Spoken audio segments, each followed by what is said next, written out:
At one point or another, we've all felt lost. Like we're trying so hard and literally following all the right steps, but not only are we not making progress, we're actually falling backwards. That's how I felt for years running my own business. Having a strong background in research and statistics, I would tirelessly put together the perfect plan of how many contacts I needed to make daily, how many appointments I needed to set, even put together a very scientific conversion rate. But I would still find myself just barely scraping by. You see, I was setting entirely the wrong goals in the first place. And although this literally took me years to figure out, I'm going to teach you how to avoid all these years of pain in just a few minutes. There's a hidden trap all of us fall into at some point in time without even realizing. And it's easy not to realize it because we've all been brainwashed into this soul-crushing lie. Winners never quit and quitters never win. You see, just like the innocent rabbit minding its own business, hopping through the forest in search of food, we find that delicious reward we're looking for, only to pursue it in entirely the wrong place or in entirely the wrong way. And before we can realize it, it's too late. The thing is, even if we survive this, we end up continuing along, stumbling around with this trap locked on our foot. Be honest with yourself. Are you this rabbit now? So it's not that we shouldn't set goals. Of course we should. But how do we know whether we should continue pursuing a certain path to get to those goals or whether we should quit? Yes, quit. And by doing so, unlock a whole potential world of opportunity that we missed that might actually effortlessly bring us to our goal.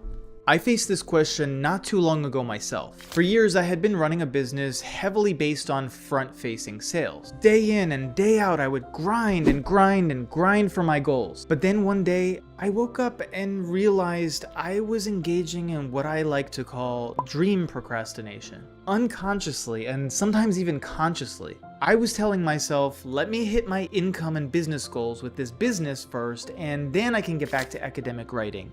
Then I can get back to reading more. Then I can write a second book. Then I could start my YouTube channel. Without realizing it, the income and business growth itself began to become my goals and replace those things I truly wanted. The more I worked on my business, the more I had to focus on my business to keep it growing. And the more I was tied to my business, the farther and farther away those goals became. You see, too many of us let the vehicle that was supposed to be for our goals become the trap that holds us back from our goals. Ask yourself, are you doing this right now? In order to avoid this trap, we need to ask ourselves 3 questions and answer them very carefully. Question number 1 is the goal actually mine? When we ask this question, we're really digging deep and asking ourselves whether we really want that house, that car, that career, that degree, or whether the desire to have those things is what psychologists call mimetic desire. Desire that comes from the images we see on social media, pressures and expectations from our family, or the feeling of status that those outcomes will bring. You see, when I told you I had created the perfect business plan, I believe that's true. From a mathematical perspective, the business plan couldn't fail. But you see, if we aren't truly in alignment with the business, career, or activity that we're pursuing, if our core values and mission don't burn with enough passion to fuel the engine that moves those actions, then failure will be the result every single time, no matter how hard we try. Acknowledging this and moving past it is probably one of the hardest things we have to do though. For me, I had been running a business and working with a team that really depended on me. In fact, one of them was even a family member of mine. And the very thought of walking away from the business or stopping focusing on it stirred up in me tremendous feelings of guilt. Don't be someone who turns your back on people who need you. Don't be someone who doesn't follow through on what they say they're gonna do. Is this really what a true leader would do, or would they just stick it out to the end? Have you ever felt this kind of guilt? Share your story in the comments. If we're not careful, we can let this little devil on our shoulder to convince us to stay in the trap. But the reality is, there's almost never a clear right answer to this dilemma. In fact, when was the last time you made a really important decision that didn't upset anyone? There will almost always be painful outcomes that will cause people to be disappointed in you, create financial or emotional pain, or cause others to think negatively of you. Do not let these feelings of guilt consume you. It's not a question of being selfish or only caring about you. Instead, it's about making the choice not to sacrifice yourself for others.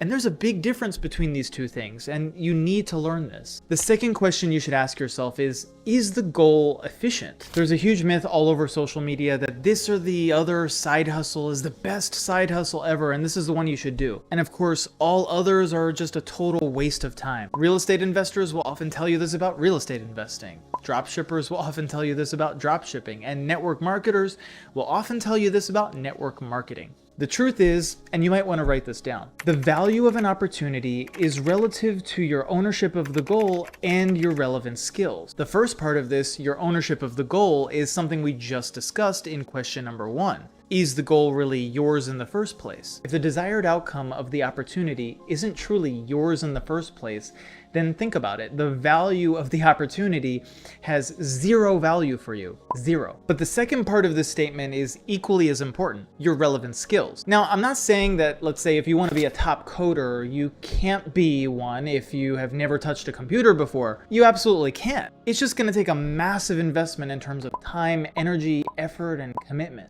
But what if your goal really is something like never having to worry about paying bills, or being able to afford that vacation, or not having to work a traditional 9-to-5? It's okay to have material goals like this, and I would argue you need them. But if that's the case, then avoid the problem of what I call misdirected talent. You see, when I was running that highly front-facing sales business, I went from someone who was a total introverted academic nerd who wouldn't talk to anybody to being able to talk to any stranger off the street, get their contact information, and follow up effectively. So I did also get good at something that I wasn't naturally good at. But at the same time, I had been suppressing certain natural talents I had for the academic world. And the only reason I suppressed those talents was because I thought to myself, well, these have nothing to do with making money or business. So while I was putting 100% of my effort into maybe getting a 20 to 50% return, I eventually came to realize that if I had only used 1%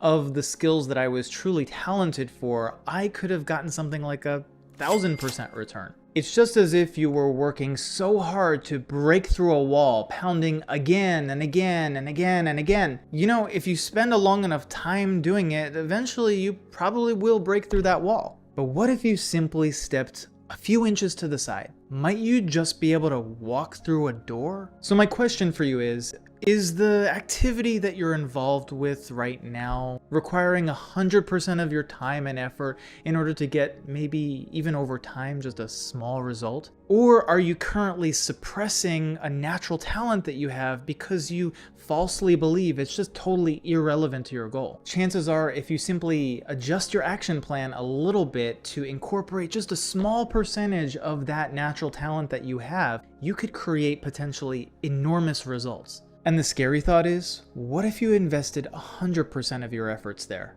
And that brings us to the third question you have to ask yourself. Does the goal have groundbreaking value? So many people discuss tips and hacks to stay motivated when pursuing a goal, but there's no hack.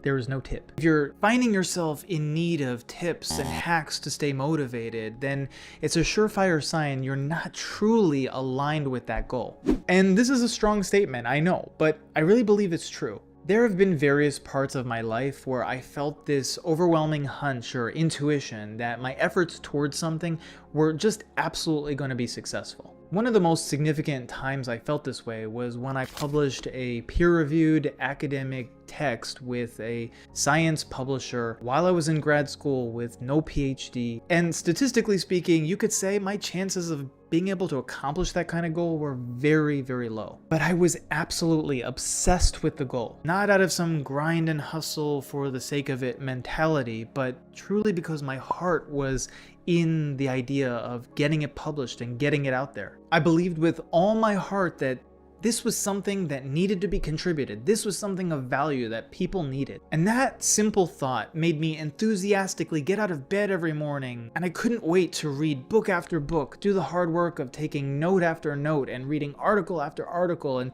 taking that 15-minute break I needed in between all of that to just eat. The point is, when you feel in your heart that you have something truly valuable to contribute, you really don't need tips You don't need hacks. You don't need cold showers. You don't need affirmations. The simple thought, it must be, and I won't stop until I get there, will in itself dramatically increase the chances you will have it. Not out of desire, not out of anxious wanting, but truly out of heart. Take these 3 questions, sit with them, make this year the best year ever for you, and watch this next video to keep leveling up.